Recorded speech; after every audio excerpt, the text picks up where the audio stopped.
Well, ladies and gentlemen, what do you do? Alabama falls to Indiana in a game where Alabama got worked. This wasn't a close game.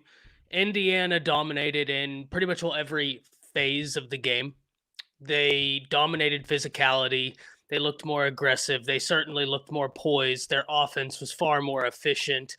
Their defense was as advertised. Uh, and Alabama got whipped.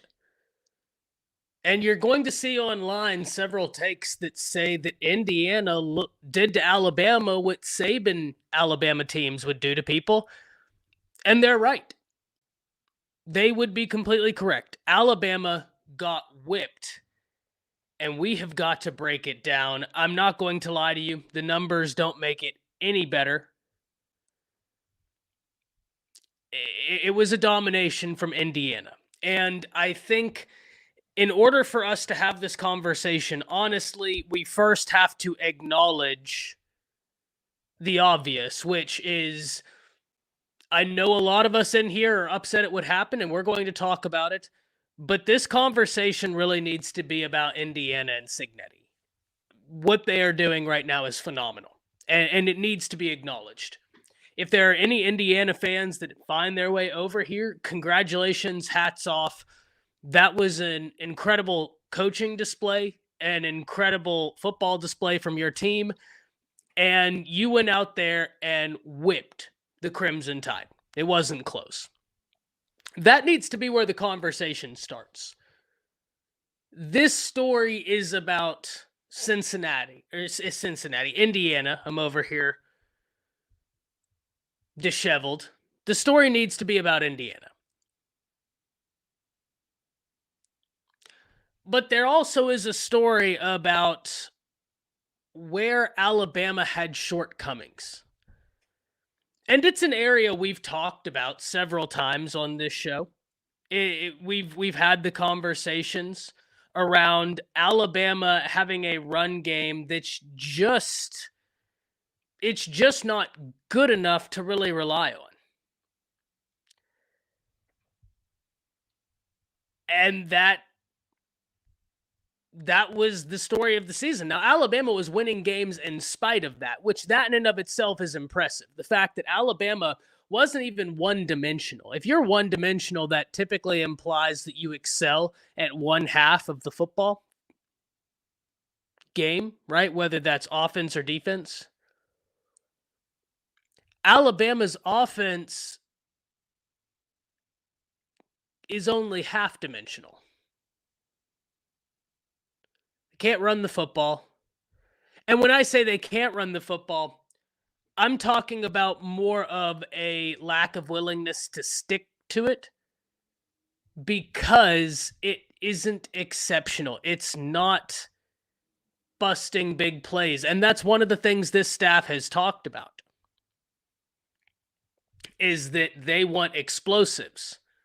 But sometimes the running game isn't about easy explosives, it's about establishing. And Alabama hasn't been willing to establish that this season. There are multiple reasons for that. I grant you that Alabama's offense is far better at throwing the ball. I grant you that Alabama hasn't been a great team running the football from the running back perspective. I grant you that. They haven't been great run blocking. I grant you that. But you still have to keep teams honest.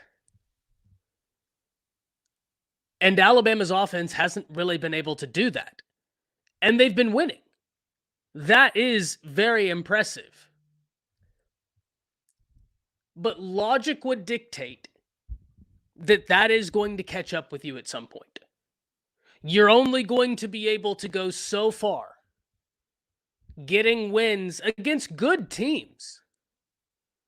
You're only going to be able to go so far before you run into a situation where it just doesn't work. Tonight, you ran into a great team that is excellently coached, hyper prepared, and that's operating with a level of physicality, intensity, and efficiency that we haven't seen from Indiana ever in my lifetime. The job Kirk Cignetti has done over there is unbelievable. The fact that he got there 2 years ago and this is where they are. That is the story here. But Alabama in the offseason has to make some decisions. And I'm not talking about Kalen DeBoer. I'm not talking about Kalen DeBoer. I'm talking about your offensive line coach. What are you going to do there? Special teams coach. What are you going to do there? You know, the portal giveth, the portal taketh. Alabama's not going to be exempt from the transfer portal. What does that look like? Who do you get? The one thing we can acknowledge with Kalen DeBoer is that he has recruited at an elite level. Alabama, under his watchful eye, has signed 2 fantastic recruiting classes, recruiting at an elite level. And you see that with the talent he brought over from Washington, with the young guys like a Dejon Lee and Ivan Taylor, a Justin Hill, the guys, the London Simmons, right? I mean, some of your best players on this team are a result of Kalen DeBoer. And that's not to say that Nick Saban wouldn't have gotten them, but Kalen DeBoer and this staff did a great job recruiting. But you still have questions that you're going to have to answer. It's year 2. I don't think it's at all time to start panicking because, listen, if we're being objective, we have been very honest about Alabama's shortcomings this entire season running the football. That's not a mystery. That's not something that popped up today and you're sitting in your chair going, when the heck did this happen? This is something that has been a problem all season, and we've talked about it.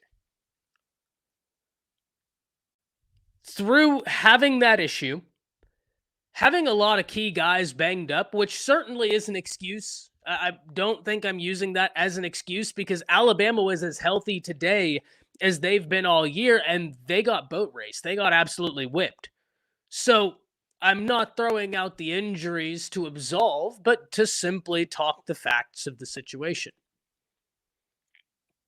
You still made it to an SEC championship game, the new quarterback. You still made it to the second round of the college football playoffs. All in all, this season wasn't just a total failure at all. If you're Alabama, your view post Saban needs to be, we need to be in the playoffs, to be competing for national championships. And that's exactly what they did. They made the playoffs. They won a round of the playoffs. They lost to the number 1 team, a team that we just watched take down Ohio State.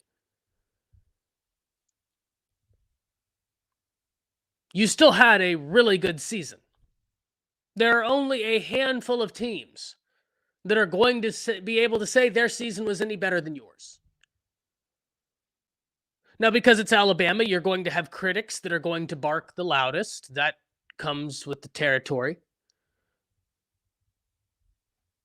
But this was still a good year. And EO Boy saying that year 3 is a make or break year, point blank. I always say you give staffs 4 years. You have to let them get their guys in. I still very much well believe that. And like I said, I think that this year, it didn't end well. It ended with an ass kicking. We can be honest about that. But objectively speaking, we can be disappointed in the way the loss happened. We can be disappointed that the offensive line is still an issue. And if we're being honest, it's been an issue since 2021. I have been screaming that it's been an issue since 2021. A Johnson over on YouTube says, Hoosiers. Hey, Johnson, congratulations. Excellent win by your Hoosiers. If you didn't see it, I just said earlier that was one of the best coach teams I've seen in a while.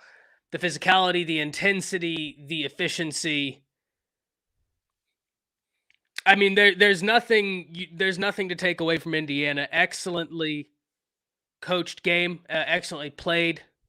And as a fan, you should be excited. You absolutely should be excited.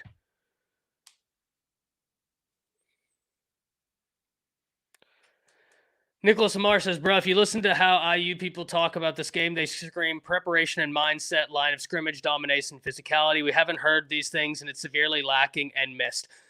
I agree with you that it's severely lacking and missed. Where I do kind of disagree, Nick, is that we have heard these things. If we're talking about the lack of physicality, Alabama hasn't been a super physical team since 2021.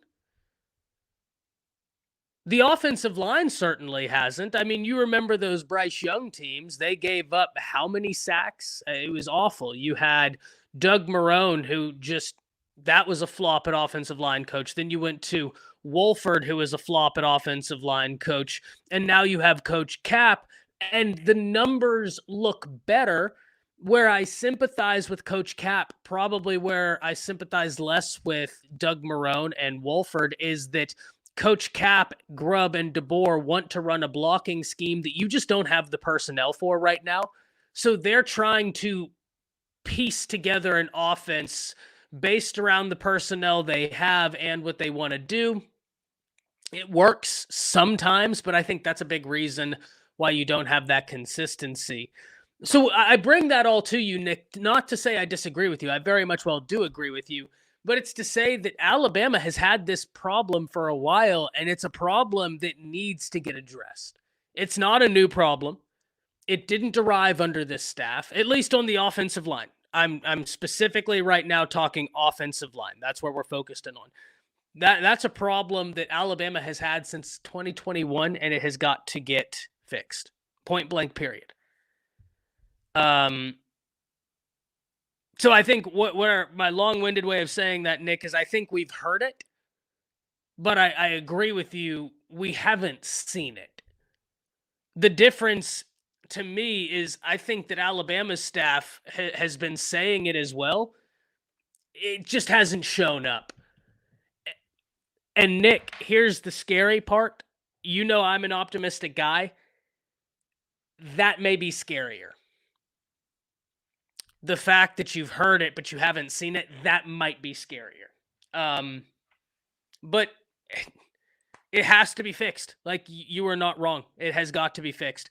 Alabama's defense, I mean, you look at the scoreboard, obviously. The scoreboard reflects what the game was. This isn't one of those situations where you can really just say, like, oh, it wasn't that bad. It was that bad. It was that bad. I do feel for the defense being put on short fields multiple times. But what are you going to do? I mean, there were a lot of other times you just got beat.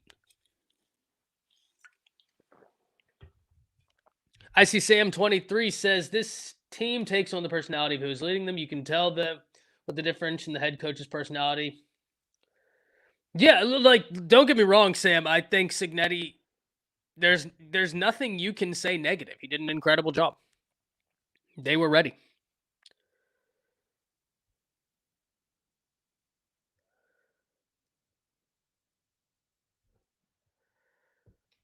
Jordan C. says DeBoer's job should be in question. Lack of physicality and energy is coaching. I don't disagree with you that lack of physicality and energy is coaching. Where I once again kind of draw pause and saying that, like, oh, his job needs to be on the line right now. I don't think that. We have to allow DeBoer to get his guys in. And once again, we have to remember, you watched a team led by Bryce Young give up so many sacks.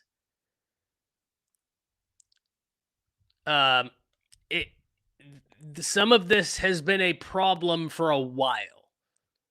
And that's why I'm not saying I'm going to end up right on this, Jordan. And Nick, for that matter, I think that there's a very real possibility that you both might be right. The only conversation piece I offer is that it's very tough for me right now to just instantly judge when you have such a disconnect in styles. And yes, what Kirk Cignetti is doing at Indiana is incredible. I think he was able to get his style of guy far quicker than DeBoer and them have been able to. And part of that's because they inherited an incredibly talented roster. But that's one of the reasons why we always talk about, and Nick Saban talked about, a guy can be very talented, but if he's not a scheme fit, not a scheme fit. Worst playoff defeat in program history to Indiana. Yeah, that stings, Duck Hunter, but it's not like this is your grandfather's Indiana. They've beaten everybody. So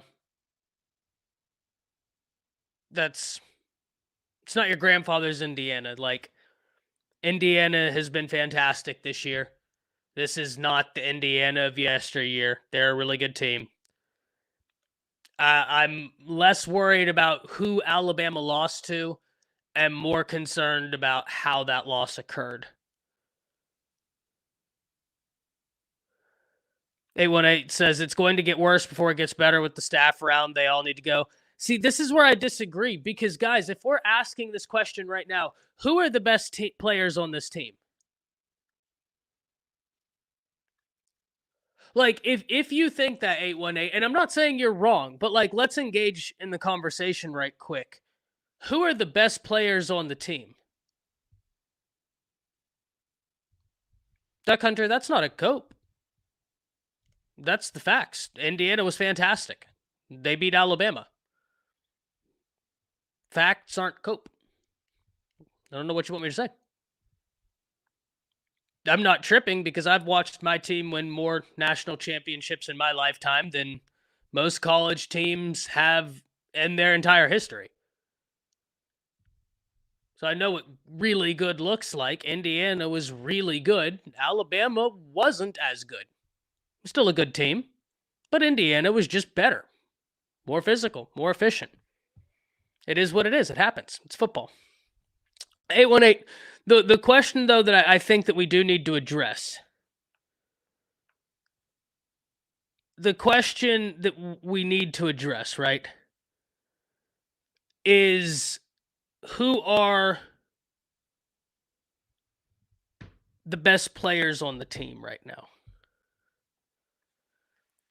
And don't get me wrong, you can definitely name some top guys that are like from the previous staff. There are definitely a lot of them. This is a very talented team. I'm not shying away from that. My point here is this.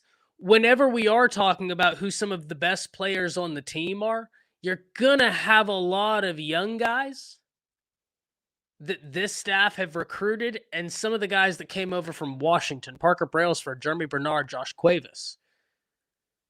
Dijon Lee was incredible. Michael Carroll, fantastic.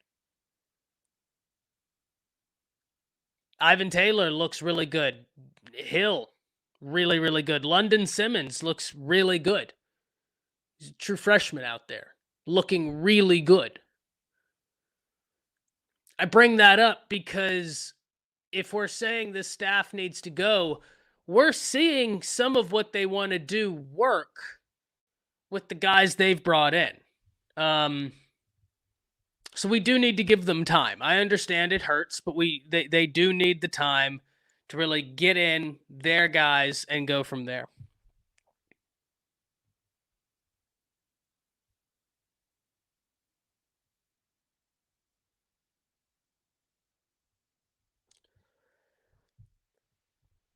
Byron says, until the Saban leftovers are gone, we'll never improve.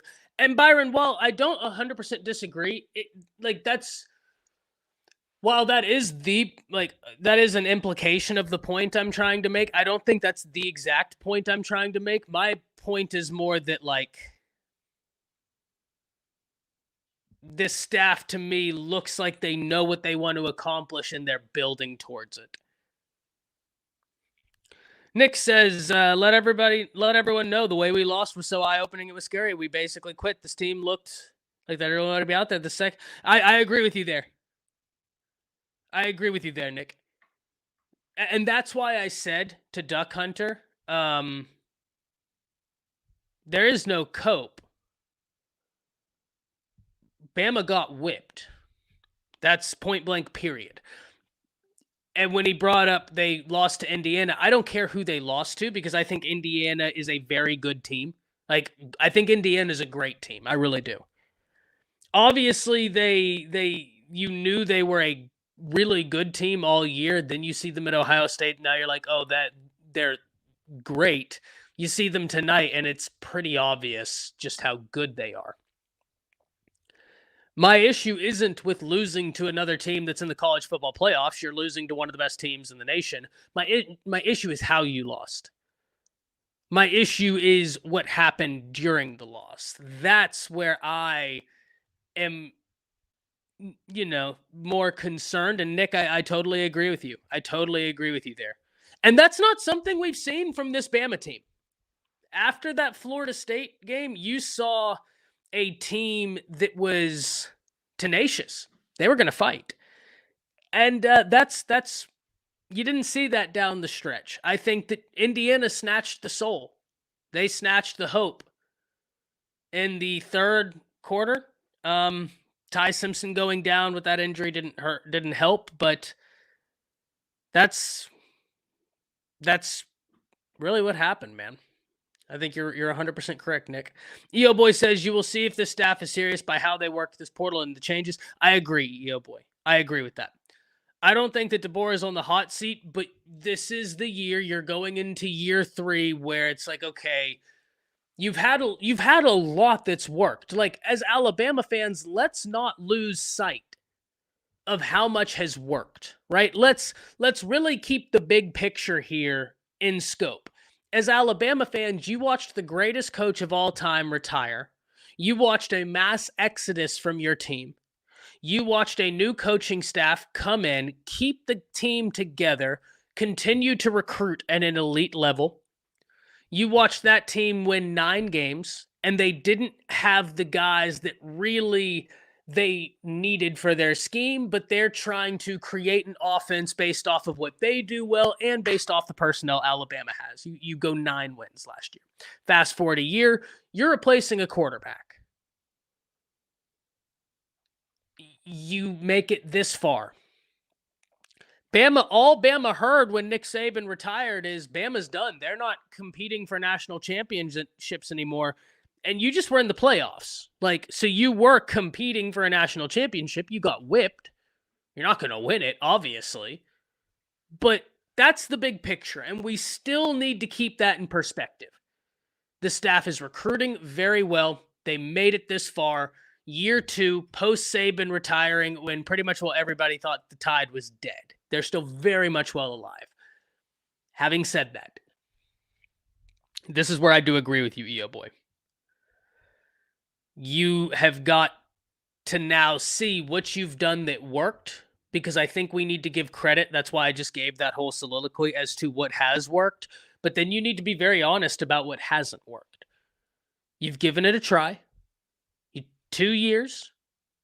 I think that's a fair time to be like, okay, let's see. Some stuff hasn't worked. How do you pivot? So that's where I very much will agree with you, EO Boy. Jordan J over on Bleach Report says Grubb's play calling has fallen off tremendously. Creativity went out the window as the season went. Have the skill guys and appear the quarterback of the future to be explosive. Not sure what happened even with Ty. It's Jordan. While I definitely think Keelan's the future, right? I think he's going to be incredible. I've said this several times. I've seen him play in Duncanville several times. I think he's phenomenal. I think that you're still, while I agree with every point, it still goes back to you're only half-dimensional on offense. And I say half-dimensional because you really can't run the ball all that well, and you can't affect teams vertically. So there's a box that teams will defend for Alabama, and the fact that Alabama's been successful has been impressive, despite a glaring weakness that has to get fixed. There is no way around it.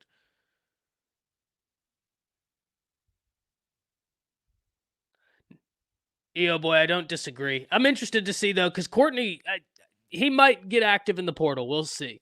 Nicholas Lamar says, so that's that mindset problem we have. So where do we start that problem? Because if that doesn't get fixed, it's not going to be a difference who recruits or we snatch out the portal.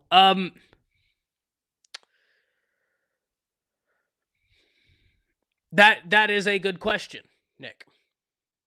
And that's why there is something. That's why I say, while I don't think we can put Kalen DeBoer on the hot seat, there is a question that must be addressed. I think his job is safe. I think he's doing a really good job. I know this hurts, right? This isn't a good loss. This is a terrible loss. You got dominated. You got your ass whipped. But I'm still all in with DeBoer, right? Made it to the playoffs. I think you're doing great. But even though I can be confident in the future under Kalen DeBoer, I can also ask questions. And Nick, I think that's a question that I would ask. And I don't have the answer for you. I don't.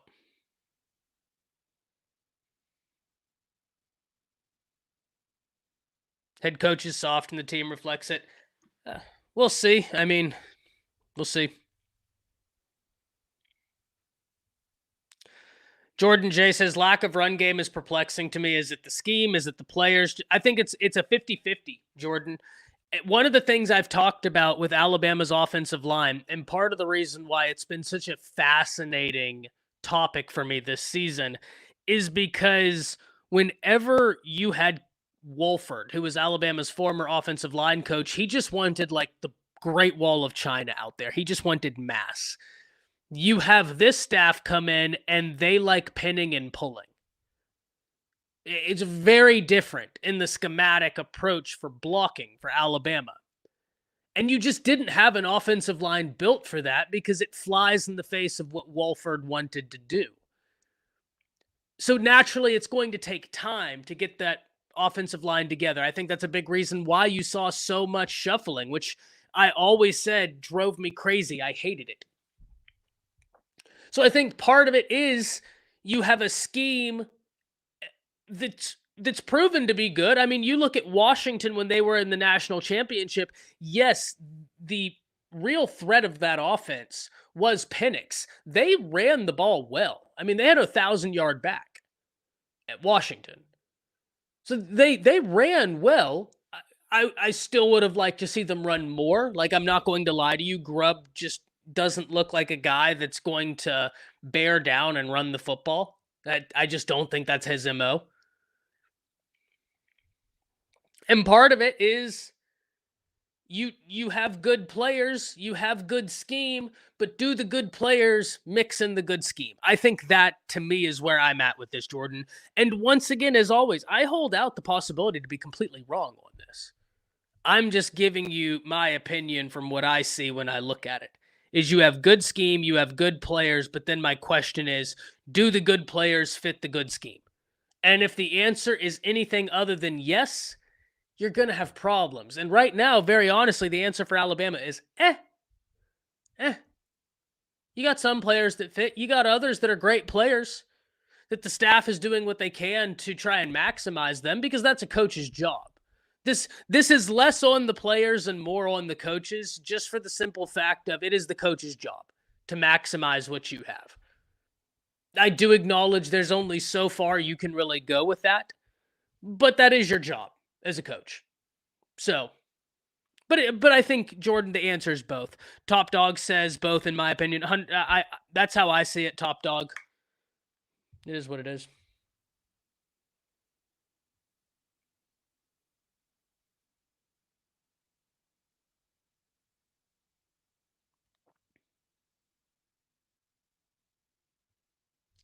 Mark Harris over on YouTube says time, talking about they need time. I agree with you.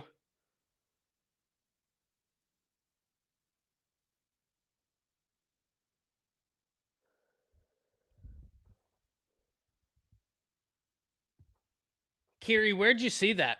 The Damian Harris thing.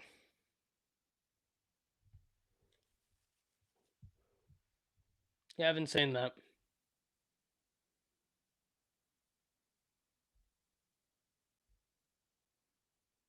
Sooner in Texas says, Ty, you were correct. The path going forward for Bama and OU is a hard, cold look in the mirror and figuring out what needs to change. 100%. 100%.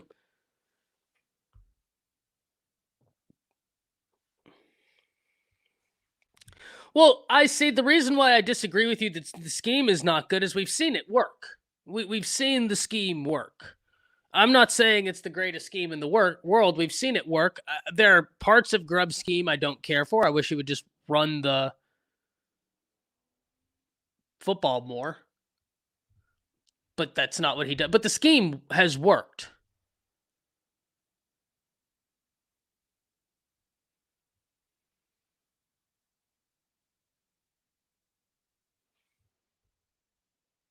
Oh yeah.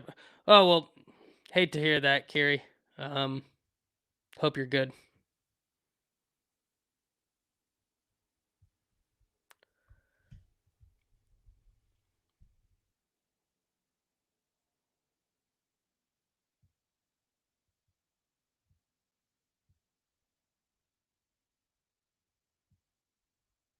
IU had more rushing yards than Alabama had total yards. Yeah, yeah. Like I said, Duck Hunter, you're not gonna you're not gonna have me shy away from the fact that Indiana whipped Alabama. There's no two ways around it.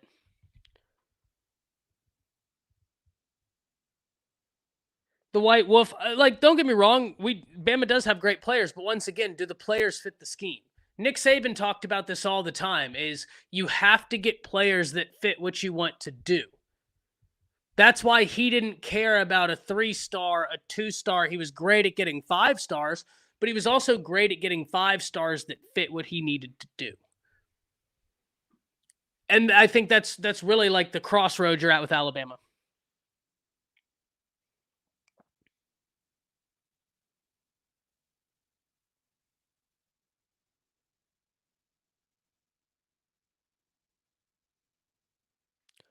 Mark Harris says, just look at the players they have coming in. Please give a little time, guys. Yes, this is embarrassing. Yes, it hurts. That's where I'm at, man.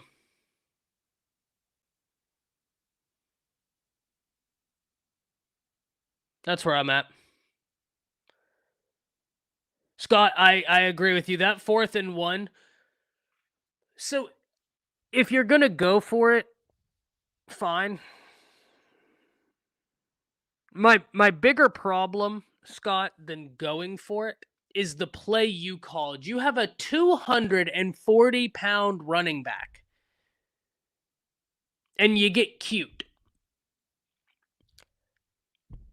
So I think going for it is highly questionable, Scott. I 100% agree with you. What to me makes the decision go from highly questionable to egregious was the play call. That was egregious.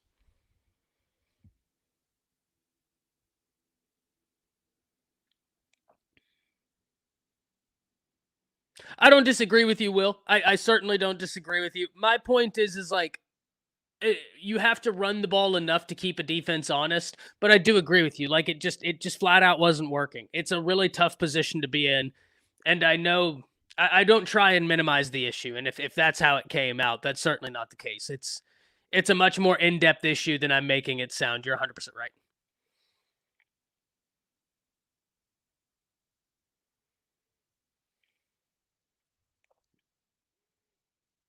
Well, Junior, I listen. I agree. Expectations at Bama are big.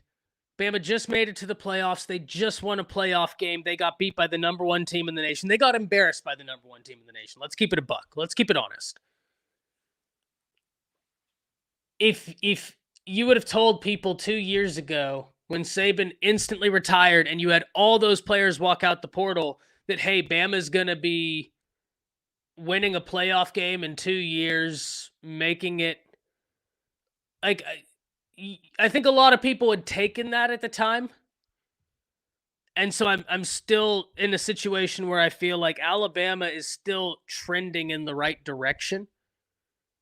But there does need to be a look in the mirror and sit back and say, okay, we're 2 years in.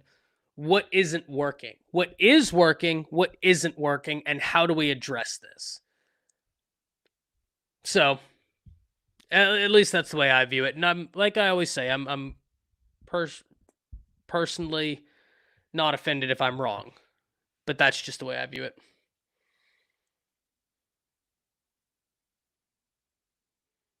Chronic migraines and dysfunction sensory stuff made me quit watching college football since 2023. I'm very sorry to hear that, Kiri.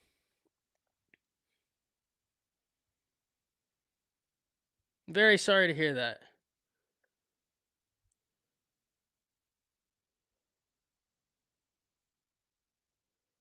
I see Sam. Yeah, Pruitt had an injunction that is allowing him back coaching. So there is a way for Pruitt to come back.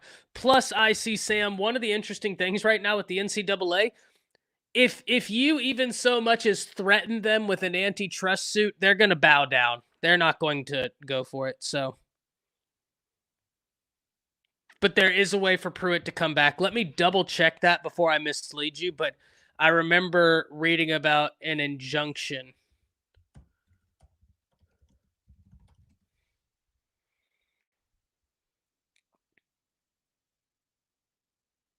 Yeah, he was granted a preliminary injunction against the NCAA, which blocked their 6-year show cause. So there, the path is clearing for Pruitt. I'm not saying it's clearing at Alabama, but you get what I'm saying.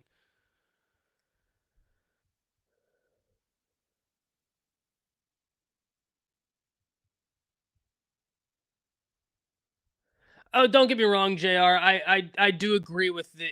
There needs to be a look in the mirror. Changes need to happen. Um, but and I've said this before. I think that whenever Kalen DeBoer inherited, I think one of the things, Junior, and maybe this will give some perspective on why I'm taking the stance I'm taking. Whenever Kalen DeBoer came in and people were giving their predictions, my prediction for Alabama that first year was 9-3. Like I sat there and I said, "Hey, I love the hire. I like what he's doing. You lost a lot to the portal, and you have a complete overhaul. This is not a small task." And I thought 9-3 DeBoer's first year would have been good, just because that's how big of a task I viewed it.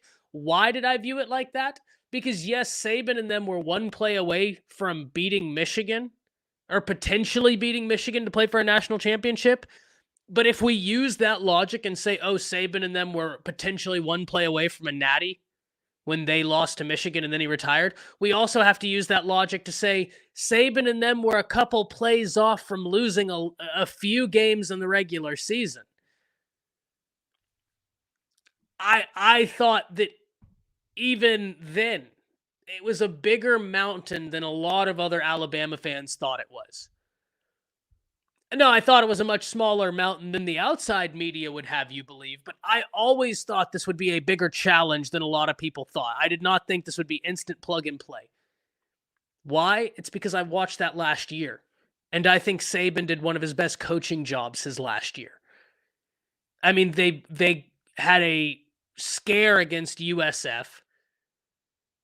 You had to have the 4th and 31 against Auburn, right? Like it if we're saying they were one play away from a potential national championship, we also have to acknowledge the plays that they were away from not being in that position. That's a testament to Saban's coaching. I bring that to you to kind of paint the picture that I thought this was always a bigger mountain than a lot of other people thought it was. I didn't think Alabama was as close as a lot of other people thought they were. Are they supremely talented? No doubt.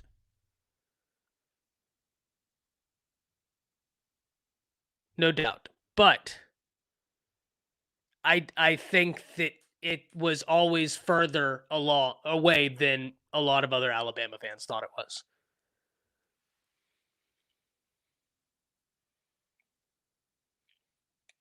Duck Hunter says fans need to realize Saban's gone and be glad if they play for a national championship once every 5. My thing, Duck Hunter, is like as long as year in year out you're competing for championships, and what I mean by that is you should be in playoff contention. If you're in playoff contention and able to compete for national championships, I think you're doing a good job. College football has changed a lot. It is different. And I thought that what he was inheriting wasn't quite what a lot of Alabama fans, I think, thought he was.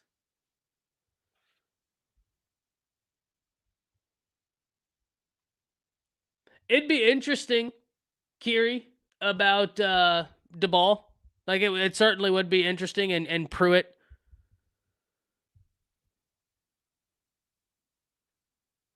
I disagree with that 17. Bama won a playoff game. Notre Dame played 3 teams this year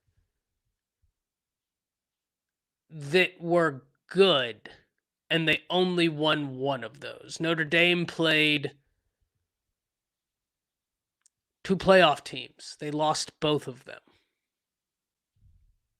Notre Dame cannot be rewarded for losing the majority of the big games they played in. And when I say big games, I mean like against teams that were good.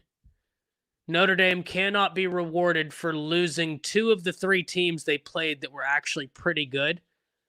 And we also can't reward them for sitting on the sidelines, folding their arms and saying, we're not going to join a conference, when other teams are playing a more difficult schedule and then playing the extra conference championship game against a really good team. How do we reward Notre Dame for that? Like, that's always been my question.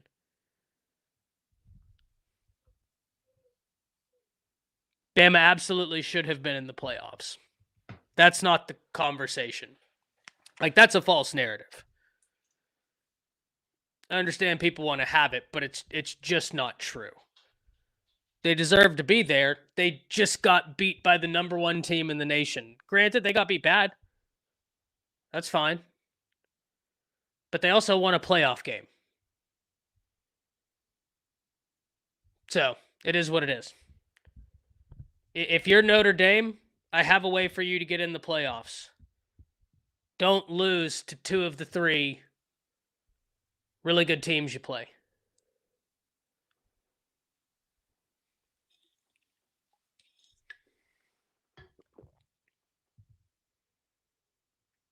Well, they didn't get rewarded for losing the championship game 17, but once again, are you going to punish a team that plays an extra game against a top 5 opponent over a team that gets to sit there folding their arms and say, no, we don't want to join because we want preferential treatment?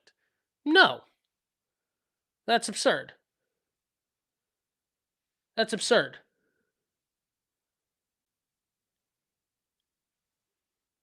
That's like, there's zero logic in that. Both teams had 2 losses going into the conference championship weekend.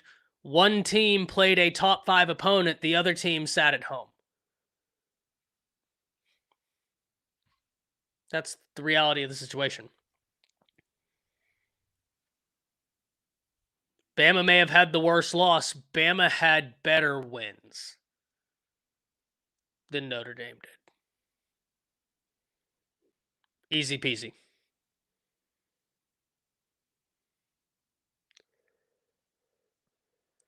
So, listen, let's take one last look at this. Yeah, 17. Like, I hear you, but I definitely disagree. But, like, respect. I don't think it's a terrible debate to have, 17. Like, obviously, I disagree with it. Obviously, you disagree with me. And that's all well and good.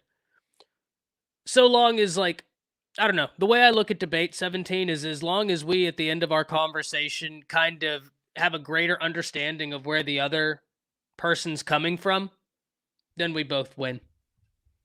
Even if we don't agree, we don't have to agree. That's the beautiful thing about this country.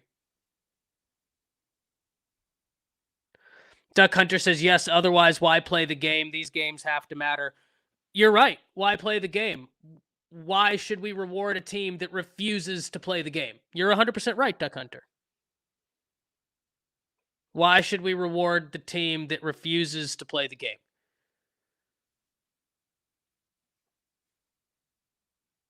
You played 2 playoff teams. You lost to 2 of them. You're not in a conference. Why would we reward a team for not playing a game? I understand that the retort is going to be, why would we then reward a team that did play? Because they went out and played a game against a top 5 opponent where, if they would have pulled a Notre Dame and just sat at home, they would have already been in. That's where this whole debate, like, cracks to me. If Bama hadn't have gone to the SEC championship game, Let's say it would have been A&M. Bama would have gone to the playoffs regardless. So then how do we punish a team that's playing another team that's playoff bound? Whenever, had they just sat home like a Notre Dame, they're in. That's where it's the games, you're right, they do matter. The games do matter. One team played, the other didn't. I want to see Notre Dame join a conference because I think that, like, 17, it's always love. Always love. But y'all are going to be fine. As an OU fan, y'all are going to be just fine. I mean, like, listen, you're having a similar conversation as Bama fans are. You made it to the playoffs. Are there some things you need to fix? Yes. But is the situation as bad as it seems right now? No. Right, like a lot of OU fans, 17, and I'm just speculating when I say this, were probably up in arms after they lost to Alabama. Oh, it's, we need to do there need to be some changes? Yes. Is it as bad as it seems? No. You made it to the playoffs. Trending in the right direction. It's all good.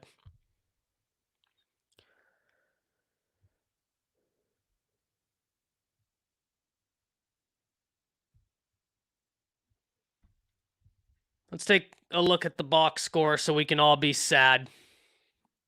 Fernando Mendoza was fantastic. 14 of 16, 192 yards, 3 touchdowns. Really efficient. Was good running the football as well. He had 8 carries for 16 yards, but remember, there were several sacks.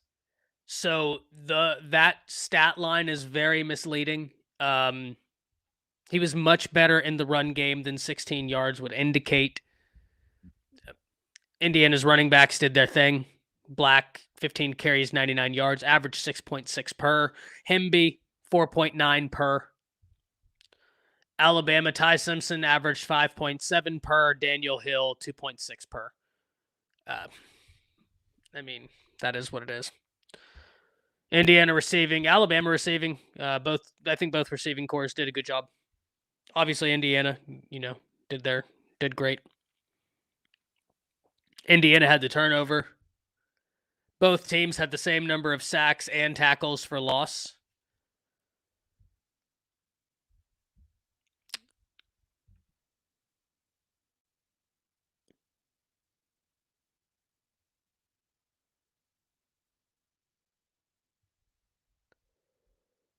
Indiana was much better on third down. Much more efficient, throwing the ball, running the ball.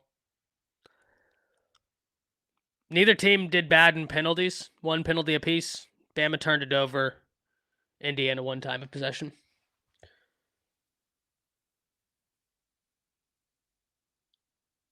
Yeah, Nate, I think that Bama's trending in the right direction, even despite what happened here. You just had Saban retire, the greatest coach of all time. You had a bunch of players at the portal.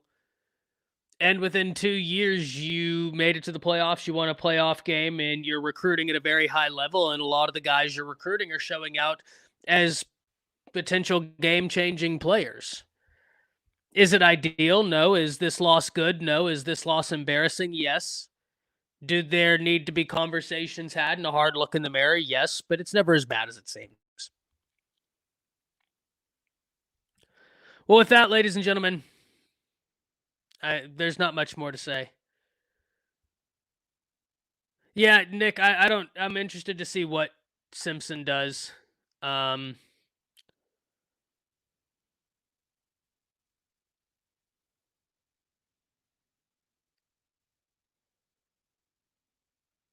We'll see what happens with that, but enjoy your other college football playoff game. Happy New Year's to everybody. Not the night that we wanted, but what are you going to say? It's never as bad as it seems.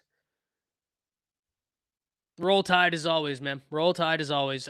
Listen, this is embarrassing. This hurts. As a fan, I'm hurt. I'm still very proud of the team. I'm very proud of how they fought through this year because they had real deficiencies. real deficiencies. The fact that they made it here, only being able to really hurt teams in a 20-yard box, not being able to run the football. Very proud of them. So, excited for next season already. Roll Tide as always. Y'all enjoy your evening. Happy New Year's, and we'll see you soon.